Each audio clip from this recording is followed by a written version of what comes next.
Daily wear కోసం పట్టీలు తీసుకుందామని పట్టీలు షాపింగ్‌కయితే ఎళ్ళా. ఇవైతే 30 గ్రామ్స్ అండి. 3 తులాలు. చాలా చాలా సింపుల్ డిజైన్. డైలీ వేర్‌కి, వెస్టర్న్ వేర్‌కి గూడా చాలా సూట్ అయిపోతాయి. ఈవినింగ్ ఇంటికి రాగానే చిన్నోడి కోసం హెల్తీగా రాగి బిస్కెట్స్ అయితే ప్రిపేర్ చేస్తున్నా. దీనికోసం ఒక కప్పు రాగి పిండి, ఒక కప్పు గోధుమ పిండి, చక్కెరతోని చేసుకోవద్దు. మళ్ళీ హెల్తీ గాదు. బెల్లం పొడి యాడ్ చేస్తున్నాను. 1 కప్పు బెల్లం పొడనమాట.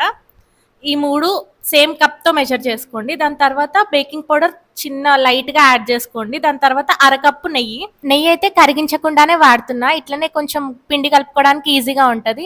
అండ్ నెయ్యితోనే చేసుకోవాలి. ఆయిల్‌తోని అంత మంచిగా రావు ఈ బిస్కిట్స్ అనేవి. దీని తర్వాత కాచి చల్లార్చిన పాలుంటాయి గదా! అవి లైట్‌గా వేస్తూ పిండిలాగా కలుపుకోవాలి. ఎక్కువగా ప్రెషర్ ఇవ్వకుండా కలపాలి. మళ్ళీ ఒత్తి కలిపేస్తే బిస్కిట్స్ అనేవి సరిగ్గా రావు.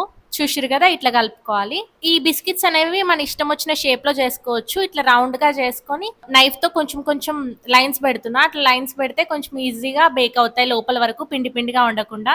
ఇదైతే మనం 10 మినిట్స్ ముందే ప్రీ హీట్ చేసుకున్న దాంట్లో అంటే కింద ఉప్పు గాని, సాయిల్ గాని వేసుకొని దాంట్లో ఒక స్టాండ్ పెట్టుకొని మూత పెట్టుకొని 10 మినిట్స్ ప్రీ హీట్ చేసుకున్న తర్వాత ఈ బిస్కిట్స్ అయితే అందులో బేకింగ్‌కి పెట్టాలి. కింద ఏం వేయకపోతే కొంచెం మాడిపోయినట్టు వస్తాయి. సో, అట్లా అవి వేసుకొని 30-35 మినిట్స్ లో ఫ్లేమ్‌లో బేక్ చేసుకోవాలి బిస్కిట్స్ అనేవి. బిస్కిట్స్ అయితే చాలా చాలా బావుంటాయి. చాలా టేస్టీగా ఉంటాయి. సబ్స్క్రైబ్.